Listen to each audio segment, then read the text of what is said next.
Hi. ഈ September മാസം ഓണം കളറാക്കാൻ കുറച്ച് സിനിമകൾ തിയേറ്ററിലേക്ക് എത്തുന്നുണ്ട്. അപ്പൊ ഏതൊക്കെയാണെന്ന് നോക്കാം. അങ്ങനെ ഓണം കളറാവുമെന്നാണ് തോന്നുന്നത്.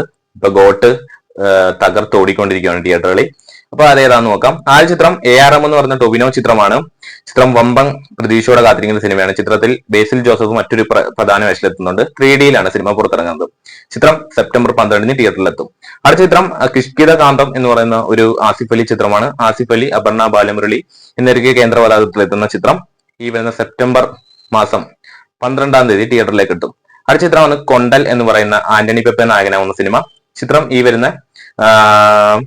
വരുന്ന സെപ്റ്റംബർ 13 തിയേറ്ററിലേക്ക് എത്തും. വമ്പൻ പ്രതീക്ഷയോടെ കാത്തിരിക്കുന്ന ഒരു സിനിമയാണ്. എന്തായാലും ആന്റണി പെപ്പയുടെ ഒരു ആക്ഷൻ മൂഡ് വരുന്ന സിനിമയാണ്. അടുത്ത ചിത്രം നമ്മുടെ ബാഡ് ബോയ്സ് എന്ന് പറയുന്ന ഒമർ ചിത്രമാണ്. സിനിമ 13 റിലീസിനെത്തും. വലിയ കാര്യമൊന്നുമില്ല. അപ്പം നിങ്ങൾ ഏതാണെന്ന് വെയിറ്റ് ചെയ്യുന്നത് കമന്റ് ചെയ്യുക. ഓക്കെ.